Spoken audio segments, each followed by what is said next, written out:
반갑습니다. 사랑하고 축복합니다. 우리 옆에 분과 함께 인사를 나누겠습니다. 사랑합니다. 축복합니다. 이렇게 옆에 분과 또 앞뒤로 인사해 주시기 바랍니다. 오늘 비가 내리고요. 이번 주가 휴가가 피크랍니다. 이번 주하고 다음 주.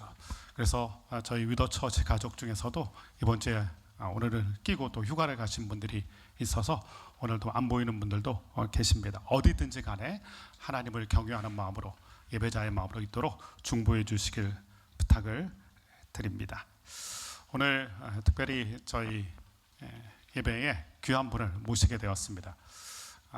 러시아하고 우크라이나 전쟁 소식은 여러분들 잘 알겠지만 그 현장 한복판에 계셨던 우크라이나 선교사님을 오늘 모시고 임광택 선교사님을 모시고 저희가 말씀을 나누고 또 기도 제목 함께 나누는 시간 갖도록 하겠는데요. 저희는 앞으로도 계속적으로 현장에서 사역하시는 분들, 그 선교 현장 혹은 긍휼 사역 현장에 있는 분들, 저희가 그 현장 속으로 가는 공동체가 되기를 원하기 때문에 현장에 있는 분들을 모셔서 그 현장 이야기와 또 말씀과 기도 제목들을 계속해서 함께 나누려고 합니다.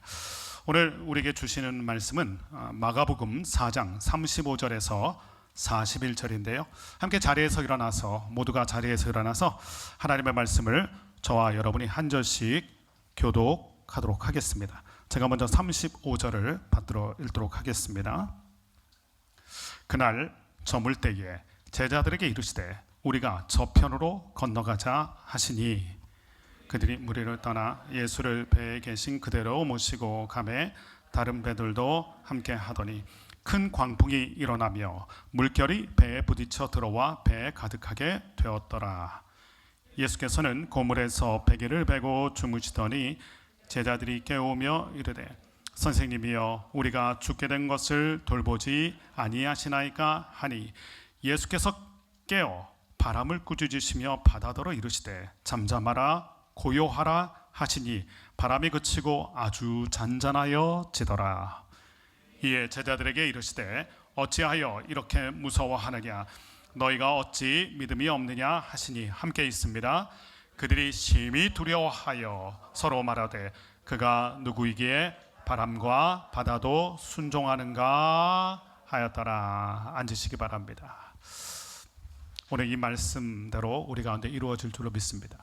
오늘 귀한 말씀 선포하실 분은 우크라이나 총회 파송 선교사이신 임광택 선교사님이신데요. 사실은 지난번에도 제가 새벽 예배 때 설교 때도 말씀드렸지만 제가 가장 먼저 마음에 들었던 게 생각했던 계획이 저의 첫 사역지였던 저도 이제 폴란드 견습 선교사를 다녔었기 때문에 제가 폴란드로 가는 생각을 하고 있었습니다. 근데 폴란드에 가서 우크라이나 난민들을 좀 돕는 일을 하고 싶었는데 그럴 수 있었던 생각할 수 있었던 게 임광택 선교사님 때문이에요.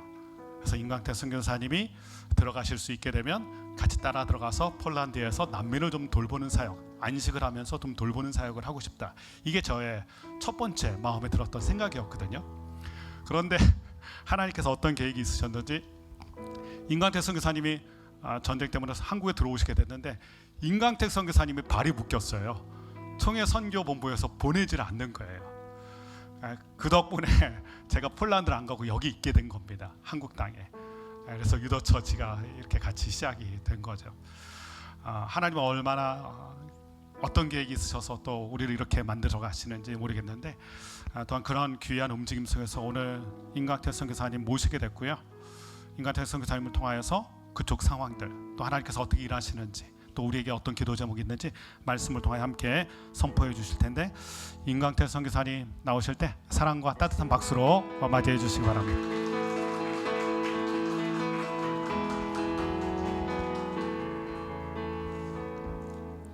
할렐루야. 하나님께서 오늘 예배에 참석한 여러분들에게 은혜 위에 은혜를 더해 주시기를 기원합니다. 저도 이 위더처치가 어떻게 될지 기대가 됩니다. 하나님이 어떻게 인도하실지. 제가 우리 신학교 동기 중에서 주목하고 어떻게 사역하는지 보는 동기 중에 한 명인데 전혀 예상 밖의 하나님께서 교회를 개척이라고 해야 되나요? 하여튼 이렇게 이런 위더처치 공동체를 시작하게 하셨는데 하나님의 뜻이 어디 있는지 모르겠습니다. 제가 전쟁 시작하고 나서 계속 묻는 것 중에 한 가지가 하나님 왜 우크라이나에 전쟁이 시작되게 하셨습니까? 라고 묻고 있거든요. 뜻이 무엇입니까? 하나님의 원대하신 계획이 있으시겠죠. 제가 지금 이해하지 못해도 아마 위더 처치 가운데도 이 공동체에도 하나님의 선하신 귀한 뜻이 있으실 거라 생각이 되고, 무너져가는, 제가 들어보니까 한국교회가 막 무너져가는 것 같아요. 무너져가는 한국교회를 살리기 위해서 세운 공동체일지도 모르겠다는 생각을 하게 됩니다. 위더 처치를 통해서 우리 하나님께서 하시는 놀라운 일들이 이 땅 가운데 일어나기를 주의 이름으로 기원합니다. 기도해 주셔서 감사합니다. 기도가 힘이고 기도가 능력입니다. 아멘. 선교사들이 더 체험하고 경험하는 것 같아요. 기도의 힘과 능력을. 사역 현장에서 누가 나를 위해 기도하는 것 같은데 라고 느낄 때가 많거든요. 결국 현장에서 가장 필요한 것은 기도의 힘입니다. 왜? 결국 하나님께서 그 기도를 통해서 역사하시기 때문이죠.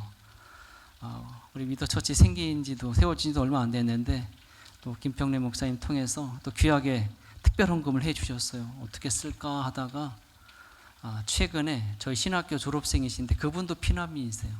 동부 돈바스에 사시는 분인데 교회랑 집이 다 폭격당해 가지고 서부에 사시는데 피난 가셔서도 피난민 사역을 하시는 아주 좋은 신실한 저희 사역자가 계시는데 최근에 연락이 돼가지고 위더 처치에서 헌금한 거, 뭐 다른 데서 헌금한 거 해가지고 한 3,000불 정도, 한 400 한 얼마 되던데 보니까 제가 보내드렸고, 그분이 그걸 가지고 이제 동부 쪽에 가셔서 열심히 피난민을 구호하는 사역을 하고 계세요. 오늘 아침에도 이렇게 카톡 같은 게 하나 왔는데 지금 하리코프라는 우크라이나 동부에서 지금 200명 모아놓고 사역하고 뭐 피난민 돕는 그런 사진을 보냈더라고요. 여러분께서 헌금하셨던 것들이 귀하게 사용되고 있음을 보고 드립니다. 잠깐 기도하겠습니다.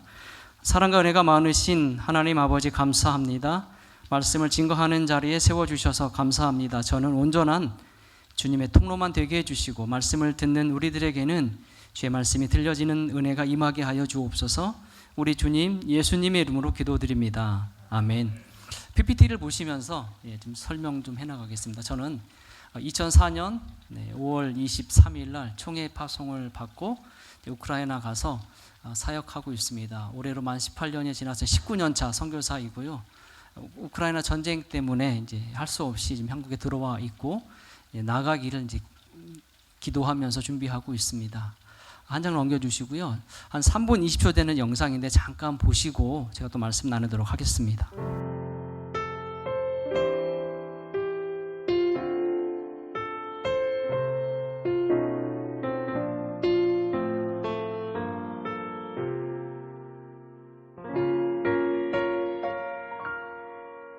왜 나를 깊은 어둠 속에 홀로 두시는지, 어두운 밤은 왜 그리 길었는지, 나를 고독하게, 나를 낮아지게, 세상 어디도 기댈 곳이 없게 하셨네.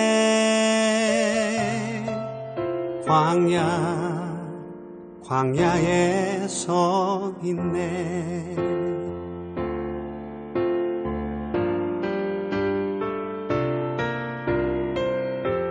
주님만 내 도움이 되시고 주님만 내 빛이 되시는, 주님만 내 친구 되시는 광야. 주님 손 놓고는 단 하루도 살 수 없는 곳, 광야에 서 있네.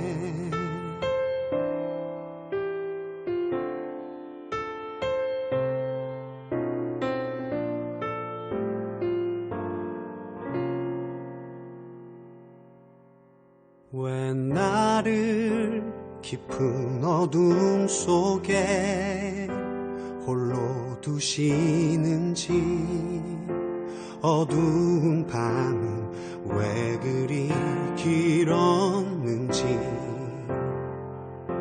나를 고독하게, 나를 낮아지게 세상 어디도 기댈 곳이 없게 하셨네.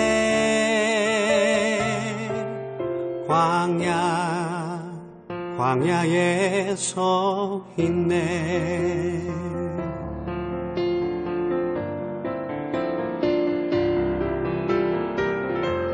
주님만 내 도움이 되시고 주님만 내 빛이 되시는 주님만 내 친구 되시는 광야. 주님 손 놓고는 단 하루도 살 수 없는 곳 광야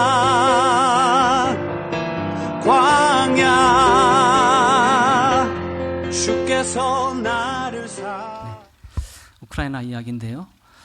우크라이나 전쟁이 시작된 지 오늘 아마 157일 정도 되는 것 같아요. 제가 계속 카운트하고 있는데 100일이 넘어가니까 헷갈리더라고요. 뭐 5달이 넘었습니다. 그래서 아마 거의 매일 한 번씩 여러분들도 이 텔레비전 뉴스에서 우크라이나 소식을 계속 들으실 거예요. 저도 여기 와서 보니까 4월 1일 날 제가 들어왔는데 거의 매일 뉴스마다 우크라이나 소식이 전해지고 있습니다. 그래서 우크라이나가 어디 있구나라고 이제 한국 분들이 많이 이제 아시는 것 같습니다. 우크라이나는 그냥 보시는 것처럼 러시아, 벨라루스, 한국말로 백러시아라고도 하고요. 폴란드, 슬로바키아, 헝가리, 루마니아, 몰도바 7개의 나라를 국경으로 두고 있는 유럽에서 가장 큰 러시아 다음에 두 번째로 큰 나라고요. 그러니까 유럽의 가장 동쪽에 있는 나라입니다. 밑에 흑해 바다가 있고 흑해를 건너가면 터키라는 나라가 있습니다. 수도는 키이우고요. 예전에 키예프라고 불렀는데 전쟁 이후에 우크라이나어로 불러달라고 그래서 키이우라고 이제 바뀌었습니다. 면적은 남한의 6배, 남북한의 한반도의 3배 정도의 크기를 가지고 있습니다. 굉장히 큰 나라죠. 근데 그 한반도의 3배 정도 되는 땅 중에서 한반도 2배 정도 되는 땅이 농사를 지을 수 있는 땅입니다. 여러분들 농사를 안 지으셔서 실감이 안 나시죠? 얼마나 어마어마한 땅인지. 제가 4월 1일 한국에 들어와서 여기저기 다니는데 지지난주가 영덕에 갈 일이 있어서 영덕을 다녀오는데 터널이 얼마나 제가 한번 세봤는데요. 20개 정도 세다가 제가 그냥 그만 포기했습니다. 너무 많아서. 그러니까 산이 그만큼 많다는 거잖아요. 산악이 70% 이상인데 대한민국은 우크라이나는 산이 슬로바키아 국경에 조금 있고요. 빼앗겨버린 크림반도 이 알타라는 도시에 조금 있고 나머지는 다 평야예요. 그런데 그 평야 가운데 한반도의 2배 정도 되는 땅이 농사를 지을 수 있는 땅. 그리고 세계 3대 흑토 지역 중에 한 군데입니다. 그러니까 까만 흙. 이해를 도우면 이제 거름이 있는 흙이라고 생각하시면 돼요. 비료 장사하시는 비즈니스 하신 분이 우크라이나 왔다가 흙을 보고는 우크라이나 땅에서는 비료가 필요 없겠네라고 할 정도로 정말 좋은 옥토를 가지고 있는 나라. 그러니까 뭐든지 심으면 잘 되겠죠. 세계 5대 밀 수출국 중에 한 군데입니다. 전쟁 이후에 밀가루 가격 막 올라가지 않습니까? 또 해바라기 심어서 이제 그 식용유를 많이 만들어요. 그러니까 식용유 가격도 올라가지 않습니까? 그다음에 감자, 옥수수, 세계적인 이제 곡창지대입니다.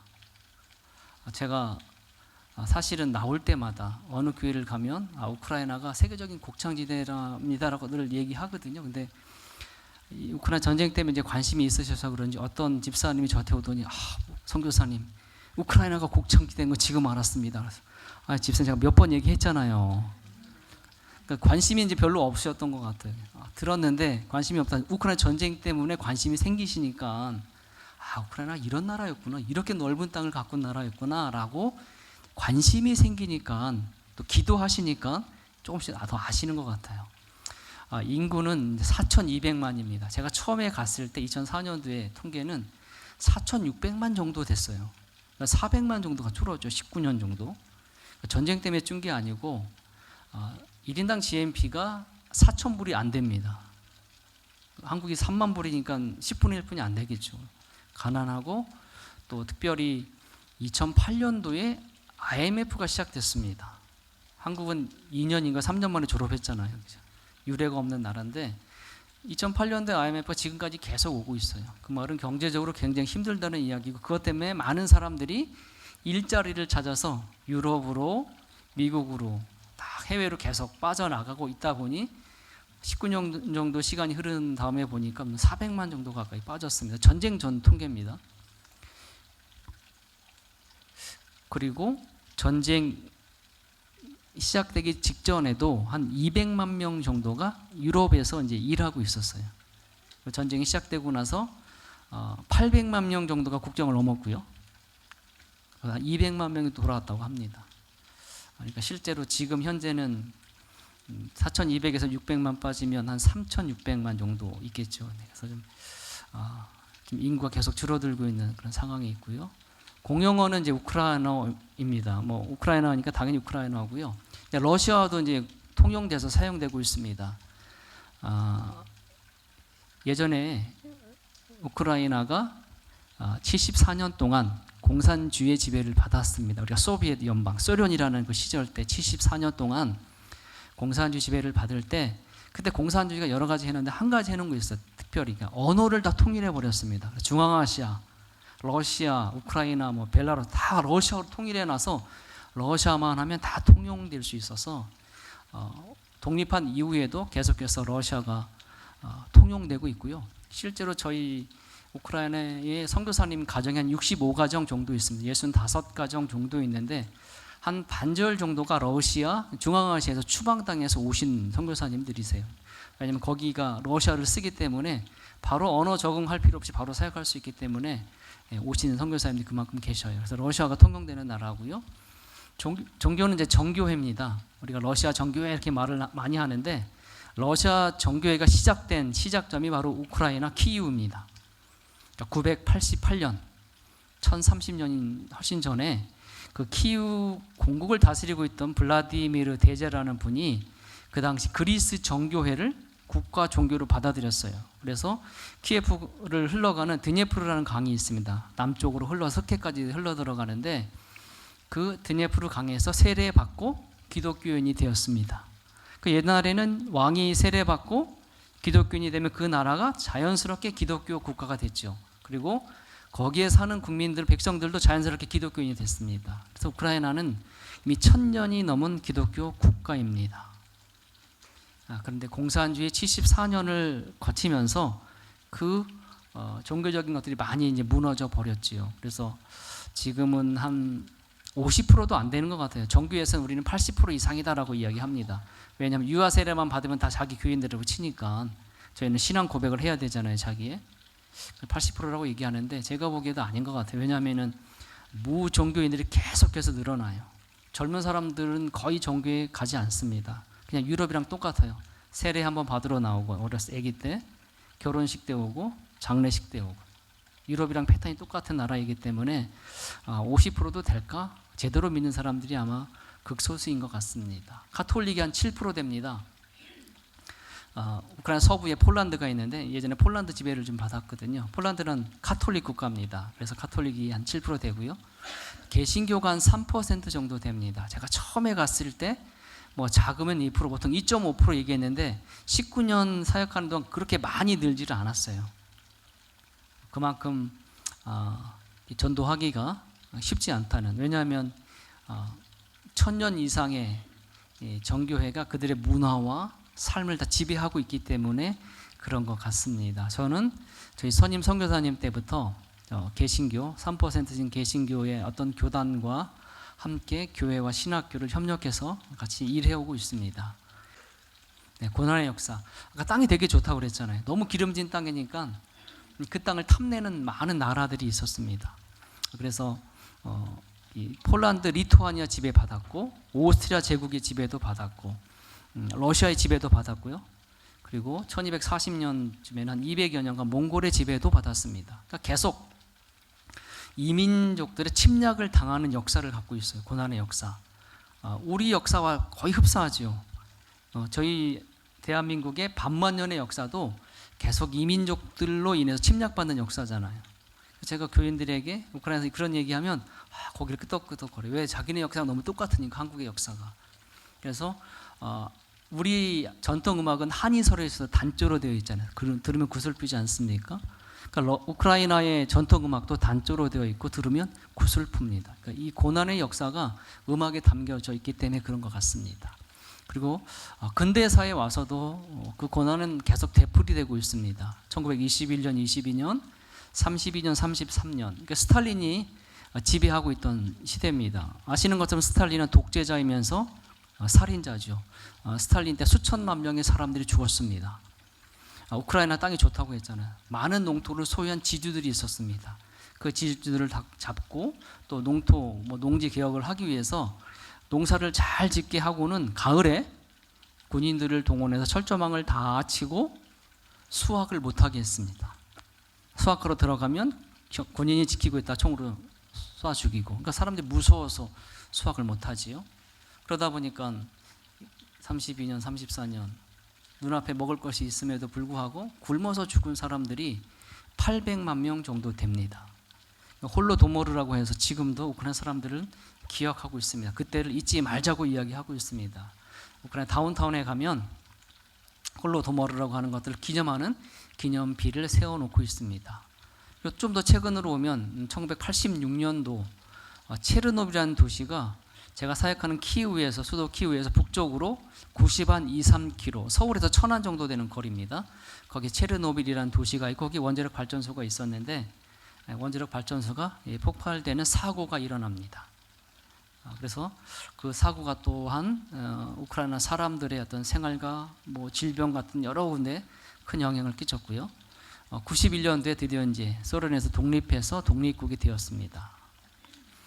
독립한 이후에 2014년도에 혹시 여러분들이 기억하실지 모르겠지만 크림 반도를 러시아에게 강제로 뺏겼습니다. 우크라이나 입장에서는 총 한 번 쏴보지 못하고 뺏겼어요. 그리고 그 크림 반도를 뺏길 때 동시에 이 우크라이나 동부에 있는 돈바스라는 지역에 분쟁이 일어났습니다. 요즘 뉴스를 들으시면 많이 나오는 지명이 돈바스라는 지명이거든요. 우크라이나 동쪽에 있는 두 개 주인데요. 루한스크와 도네츠크라는 두 개 주를 합해서 돈바스라고 부르고 있습니다. 우크라이나가 1차 농산품을 많이 생산하는 나라라고 그랬잖아요. 근데 이 돈바스라는 지역은 철강석이 굉장히 많이 나고 우크라이나 중화학 공업의 중심지입니다. 근데 특별히 우크라이나 전체 안에 러시아 사람들이 한 25% 정도 살아요. 적어도 25%. 근데 그 사람들이 주로 어디에 사냐면 동부와 남부에 살아요. 그러니까 전체가 25%인데 집중적으로 몰려 사는 지역은 25%가 아니고 50%, 60% 이런 지역들이 있어요. 돈바스가 그런 지역입니다. 그곳에 살고 있는 사람들이 러시아의 지원을 받아서 우리를 우크라이나에서 독립시켜 달라고 2014년대 분쟁을 일으켰습니다. 지금 전쟁 전까지 계속 분쟁을 일으켰고요. 그래서 2014년도부터 이 돈바스라는 지역에서는 이 내전이라고 해야 되나요? 이 분쟁 지역에 계속 전투가 벌어졌습니다. 2014년부터 2022년 전쟁 전까지 한 8년여간 동안에 이 돈바스라는 지역 내전으로 인해서 사망한 우크라이나 병사들이 한 10,000명 정도 됩니다. 분리독립하는 그 사람들, 러시아 군인도 그만큼 죽었지요. 최근에 보니까 그 국민의힘의 이준석 대표가 우크라이나 키이를 방문했는데 텔레비전 뉴스에 보니까 어떤 벽 앞에서 헌화하는 장면이 텔레비전 뉴스에 나왔어요. 거기가 우크라이나 다운타운에 있는 미카엘 성당입니다. 이 하늘색 벽으로 되어 있고 그 벽면에 2014년도부터 2022년까지 2021년까지 이 돈바스 내전에서 사망한 병사들의 사진 얼굴이 쫙 붙어 있습니다. 그러니까 우크라이나의 전쟁은 올해 2월 24일 날 전면전이 벌어졌지만 이미 8년 전에 2014년도부터 이 돈바스라는 지역에서는 전쟁이 계속되어 왔었고 이 전쟁이 확대돼서 일어난 것이 지금 현재 진행되고 있는 우크라이나 전쟁입니다. 한 장 넘겨주시죠. 제가 사역하고 있는 곳은 저희 선임 선교사님이 1994년도에 가서 시작을 하셨습니다. 저희 선임 선교사님은 한국 초대교회사의 유명한 예수천당 불신지옥 하셨던 최건능 목사님 손자 목사님이세요. 그분이 1994년도에 키예프에 들어가셔서 교회와 신학교 사역을 시작하셨어요. 교회는 생명의 길 교회입니다. 예배드리고 성찬식하고, 그러니까 여기 위더 처치와 똑같습니다. 예배드리고 구역 모임하고 뭐하고 다 똑같은데 앉아 있는 회중이 이제 교인들이 이제 우크라이나 분들이라는 것만 빼놓고는 일반 한국 교회와 똑같습니다. 은혜와 진리 신학교, 저희 사역에 아마 70% 이상을 신학교 사역에 지금 힘을 쏟고 있습니다. 그러니까 지도자를 만들어내는 일. 아까 잠깐 화면에 보신 것처럼 우크라이나 사람들은 유럽 인종, 백인들이에요. 그러니까 저희는 아시아 사람들이잖아요. 그러니까 사역에 분명한 한계점이 존재하더라고요. 아프리카나 아니면 동남아시아에서 사역하는 거랑 좀 다른 것들을 경험합니다. 굉장히 자부심도 강하고 프라이드도 강합니다. 못 살기 때문에 그런 거 빼놓고는 그런 게 굉장히 강한 사람들인데, 그래서 한국 선교사가 이 우크라이나 복음화를 하고 이루고 또 현지 교단을 위해서 또 복음화를 위해서 하는 일이 뭘까? 가장 효과적인 일이 뭘까? 그걸 이제 신학교에서 지도자를 만들어내는 일에 이제 포커스를 맞추고 그 일을 계속해서 1994년부터 지금까지 전쟁 중인 지금까지도 진행해 오고 있습니다. 작년까지 600여 명의 졸업생들이 나왔고요. 그 졸업생들이 전체 다는 아니지만 우크라이나에서 사역하고 또 우크라이나 내부에 오지에 가서 사역하고 선교사도 나가고 여러 군데서 사역하고 있고, 특별히 전쟁 이후에 피난민과 구호 사역 등등 우리 졸업생들이 여러 사역들을 진행해 오고 있습니다. 네, 넘겨주시죠. 네, 졸업사진. 우리 졸업생들 가운데 이제 개척교회 하시는 분이 계셔요. 그분들 이제 후원하는 일을 하고, 또 두 개의 교회는 이제 건축 지원을, 이제 미국에는 한인교회 지원을 받아서 이제 도움을 드렸습니다. 그리고 한국어 사역도 합니다. 거기도 한류 바람이 있어요. 한국 문화를 되게 좋아합니다. 그래서 젊은 사람들이 이제 한국어를 배우러 찾아와요. 그래서 그분들에게 한국어를 가리키면서 복음도 전하는 그런 사역을 병행하고 있습니다. 네, 저희가 딸 셋, 아들 하나 있습니다. 네, 넘겨주시죠. 네, 다 컸습니다. 이제. 우크라이나 전쟁, 잠깐 한 장 넘겨주시죠. 네. 전쟁 시작 전의 지도입니다. 크림반도 뺏겼던 거, 그 다음에 돈바스 분쟁 지역 표시가 되어 있죠. 그 외에 이제 하얀 게 우크라이나 영토였고요. 한 장 넘겨주시면, 전쟁 시작됐을 때는 여러분 아시는 거죠. 3변에서 그 다음에 동쪽, 남쪽 3변에서 전쟁이 있었고, 특별히 그 키우를 중심으로 한 위성 도시에서 아주 격렬한 전투가 있었습니다. 왜냐하면 키우를 함락시켜야 전쟁이 끝나니까 한 달 반은 아주 집중적으로 키우와 키우 그 주변 위성 도시들을 아주 심각하게 공격을 했었습니다. 네, 한 장 넘겨주시죠. 근데 한 달 반을 버티니까 이제 우크라이나 군사들이 버티니까 이제 동남부로 러시아하고 군대가 철수해서 지금은 돈바스 2개 주, 남쪽에 있는 2개 주, 4개 주에서 지금 현재 아주 격렬하게 전투가 일어나고 있습니다. 지금 저기 지도의 빨간색 지역이 지금 현재 러시아에게 빼앗긴 지역들이에요. 그러니까 실제 전쟁이 시작되고 나서 생각보다 많은 지역을 뺏겼고, 전체 영토의 한 25%를 빼앗긴 상태입니다. 네, 건물이 무너졌고요. 네, 민간이 학살당한 거 아마 3월 말쯤 뉴스에서 많이 보셨고요. 네, 또 건물 폐허된 모습들.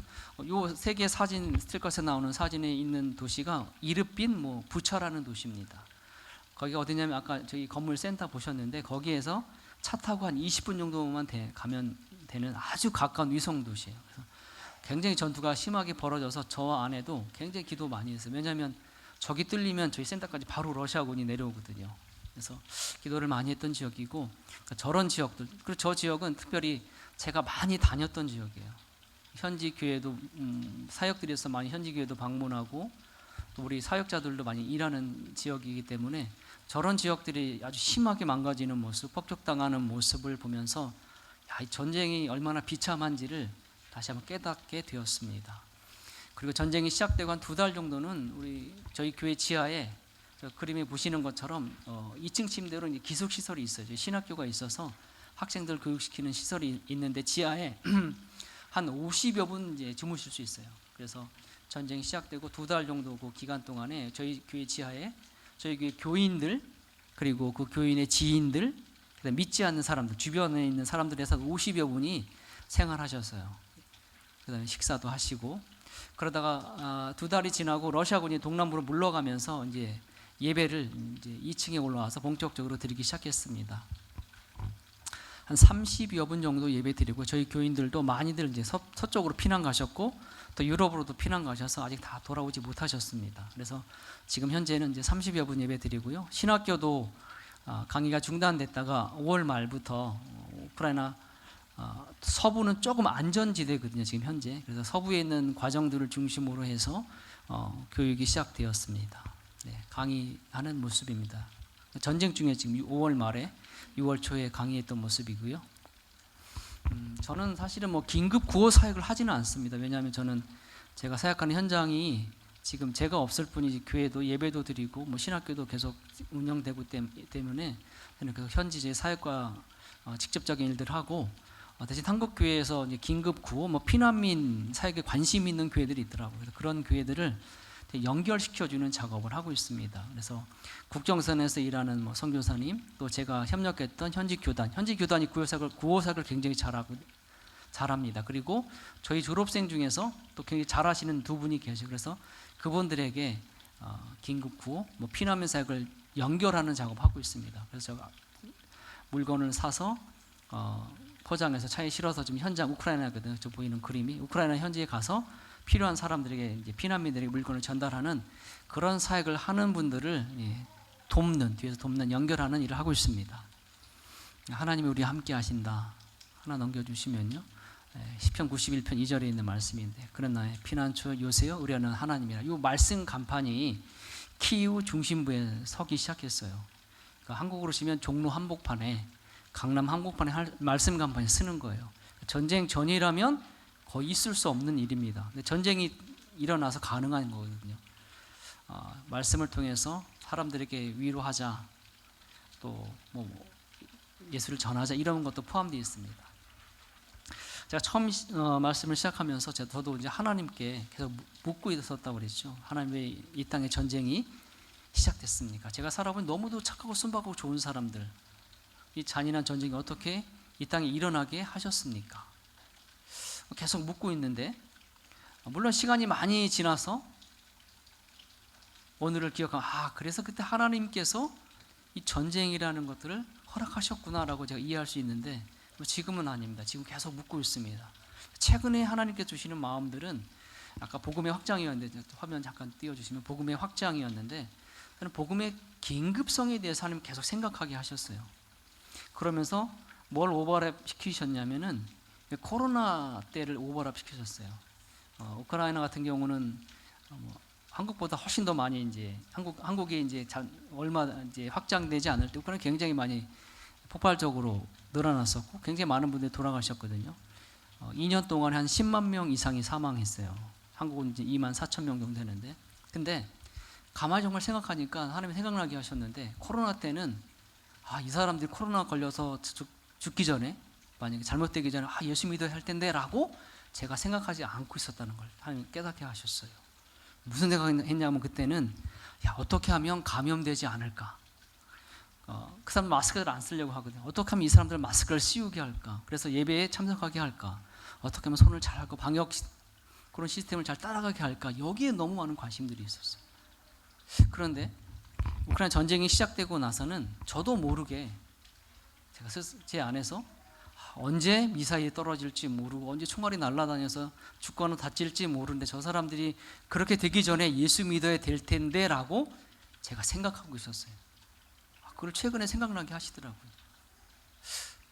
전쟁이라는 잔인한 일어나면 안 되는 거지만 하나님 것을 통해서 다시 한번 복음의 확장 이런 것들을 이뤄가시는 것은 아니에요. 왜냐하면 아까 제가 설명드렸듯이 저희 센터에 2달 동안 피신하는 동안 교인만 있는 게 아니라 주변에 믿지 않는 주민들도 와 있었고요. 평상시라면 발도 디디지 않을 사람들입니다. 지금도 그 사람들 중에 세례받을 사람이 있다고 얘기하더라고요.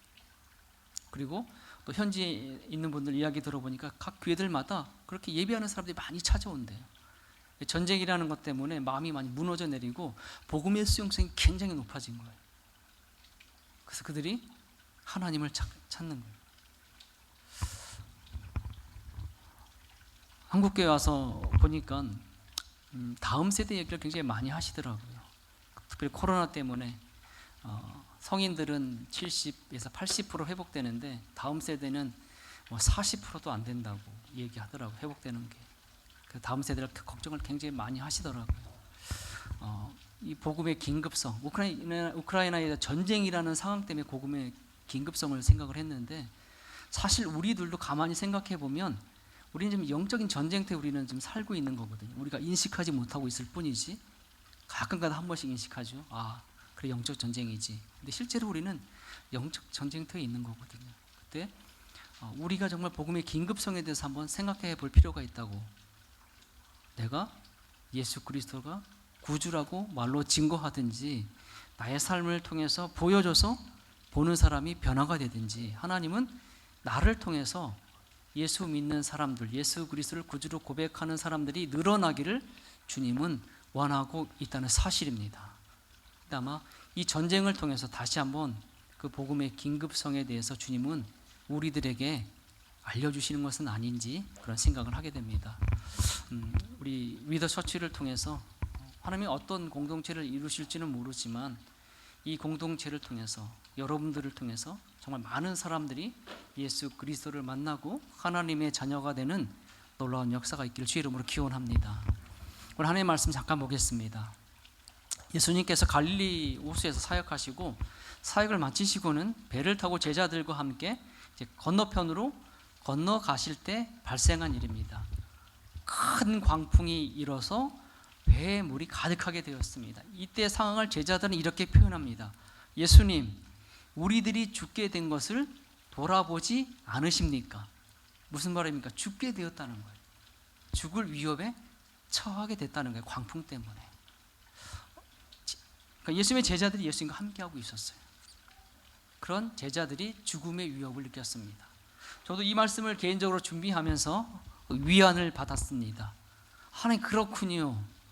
우크라이나가 지금 전쟁의 광풍 가운데 있는데 그 땅에 고난이 있을 수 있는 거군요.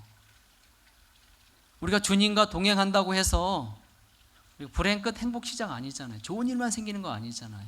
내가 주님과 동행하고 함께하는 삶을 살아도 여전히 나에게는 인생의 고난이, 광풍이 불어닥칠 수 있는 거예요.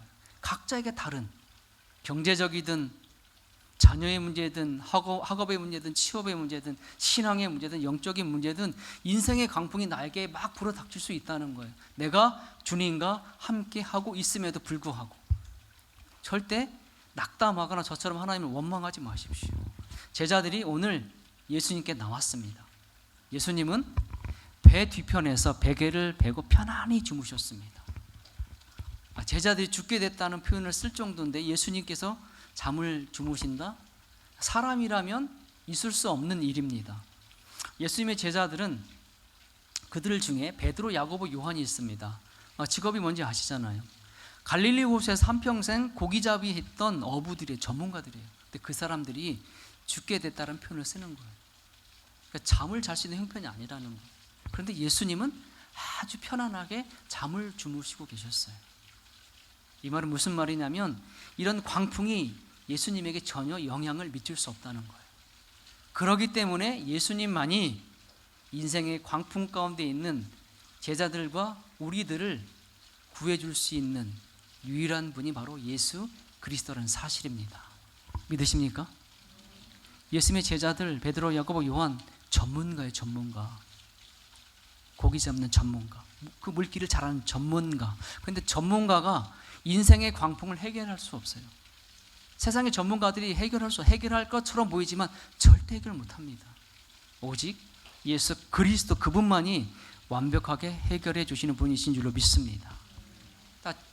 제자들 그 강구를 들으시고 예수님이 일어나셨습니다. 그리고는 우리 39절 말씀 한번 같이 읽어보겠습니다. 39절입니다.